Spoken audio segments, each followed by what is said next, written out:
Okay, so we're coming towards the end of our journey through an introduction to music, and to finish off, I thought it'd be really useful to try and give you an overview of the history of the two main areas of music that we've been looking at: music from Europe, and what we might call Western classical music, and the music of the United States. Now, of course, in a 10-minute video, it's probably going to be quite difficult for me to give you a complete start to finish guide to music history. Instead, what I'm going to do is introduce you to the four main historical periods that make up the last 400 years of music history. That's because it was the music that was composed during this period that forms the basis of what most orchestras, choirs, and opera houses perform to their audiences today.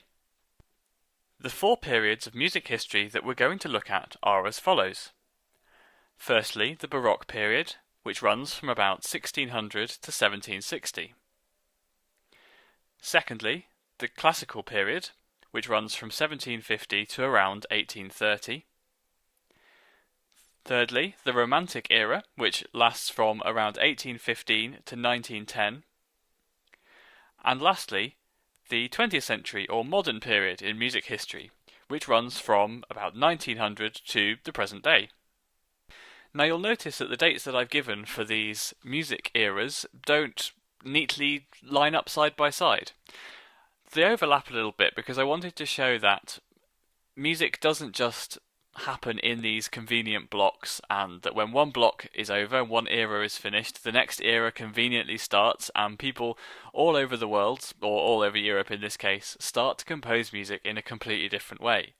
That's of course not what happens, and so individual composers will be developing their musical ideas and their musical imagination, and over the period of time things will start to change and new styles will emerge, and we try to make sense of these by putting them into neat little boxes, but as we've already said, this isn't really how it works.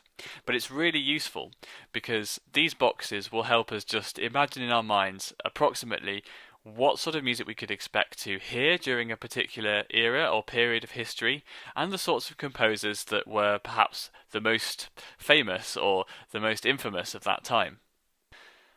So let's start by having a look at the Baroque period, which starts in around 1600 AD.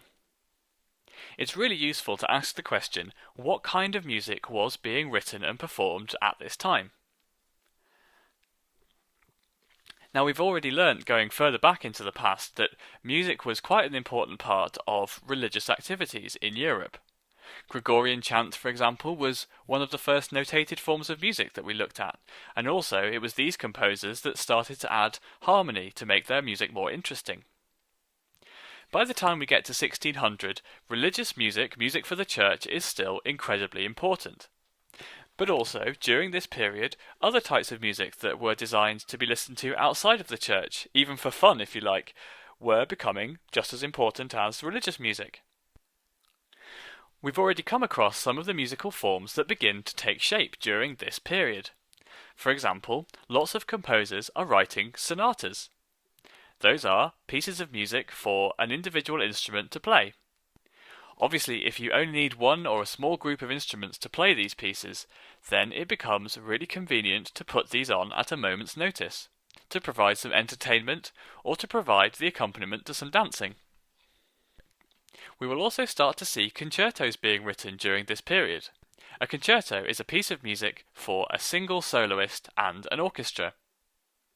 Perhaps some of the most famous concertos from this period are Vivaldi's Four Seasons.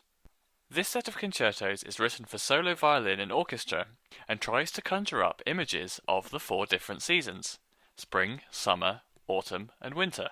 One really easy way to identify that you're listening to a piece of Baroque music is the presence in the music of a harpsichord.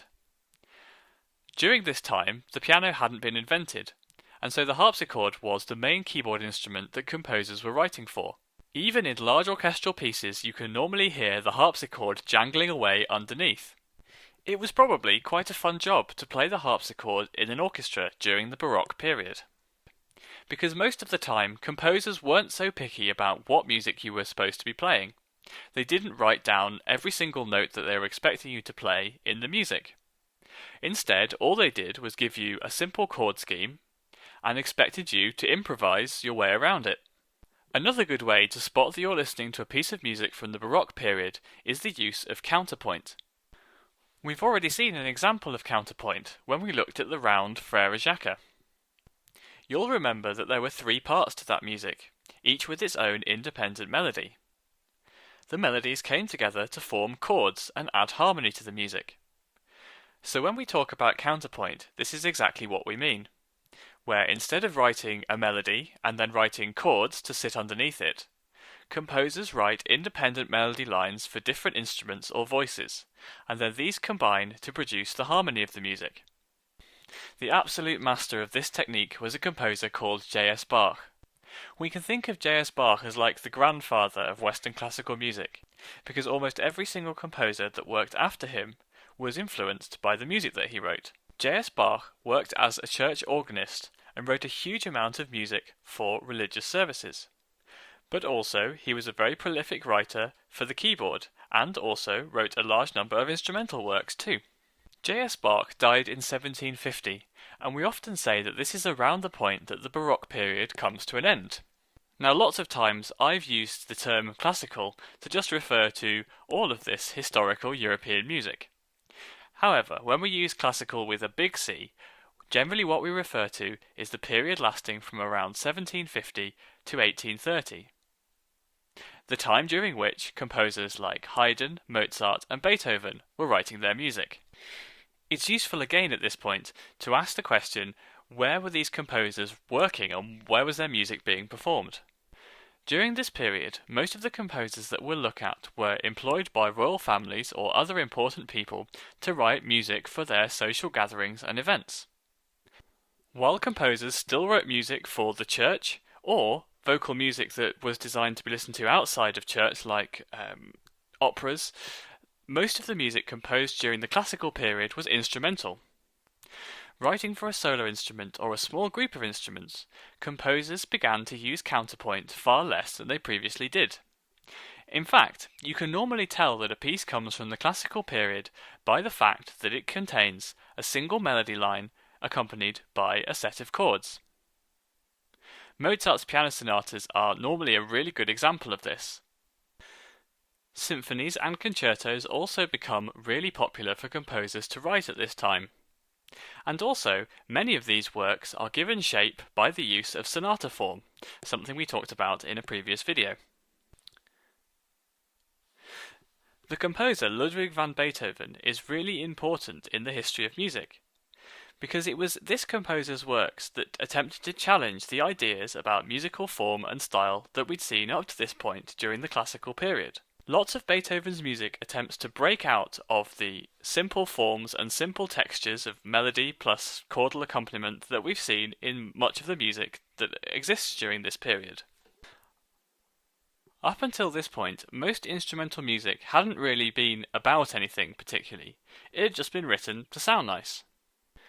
Now that's a massive generalization, of course, but towards the end of Beethoven's life, he increasingly tried to make his music incorporate other ideas from outside of the musical world, like ideas perhaps from philosophy, or poetry, or art. A really good example of this is in his Ninth Symphony, the last symphony that Beethoven ever wrote. We can already tell that this is going to be an unusual piece before anyone's played a note, because, in addition to the standard orchestra that we'd expect to see when someone is performing a symphony, we also have a full choir, who are able to sing melodies but also speak words to us. In this piece, Beethoven makes use of his vocalists to sing text taken from a poem by Schiller, a German poet who lived at around approximately the same time as Beethoven. The poem speaks about how it's really important for all of mankind to come together and work together as one. Beethoven then goes on to show this in his orchestral music. The famous Ode to Joy melody, which pretty much all of us I reckon could hum, starts off very simply being played by the cellos and basses. But it's not too long until the rest of the orchestra almost learns that melody from those players and is playing it along with them. In this way, we can say that Beethoven is trying to reflect Schiller's ideas in the music that he writes. Not only that, but Beethoven's Ninth Symphony is also much longer in duration and written for a much larger group of musicians than any other symphonic work of the time. Both of these ideas, that music might represent something, and also a great expansion in the size and the scale of the music, are two factors of the next period. And so that's why we often see Beethoven as one of the later classical composers, but also one of the first Romantic composers. So during the rest of the 19th century, composers also start exploring the range of sounds and textures that they can produce in their music. They also try to expand the range of references that their music makes, either to places or people that exist, or to ideas from literature, art, and philosophy. When composers write this kind of descriptive music, we often call it programmatic music. This is because we can say that it has a program that describes a particular thing to us. We've already seen this in the example of Mendelssohn's Hebrides Overture. Straight away, it's clear that this piece of music is about a particular place, in this case the Hebrides Islands that exist off the coast of Scotland. But it's also clear from listening to that piece that Mendelssohn is referring to the kinds of sounds and maybe the kinds of feelings that he had when he went to visit the islands. These are reflected through the dark, mysterious qualities of the music. It's also during this period that the idea of a public concert becomes a reality. Up until this point, most of the music that we've talked about has belonged to just rich people, only those people who could afford to employ a composer and musicians to play music for them. It's during the 19th century that public concerts and public opera houses opened music up to the masses. In lots of cities around Europe, far more people started to have access to music like this. In addition to concerts of orchestral music, performances of opera became incredibly popular indeed. I think most people would say that the 19th century was the golden age of opera, with new works by composers like Giuseppe Verdi being eagerly awaited just like a new release from the world's greatest band. So you can normally tell that a piece comes from the Romantic era if it's written for a large ensemble like a big symphony orchestra, or if it's a piece about a particular person, place or object.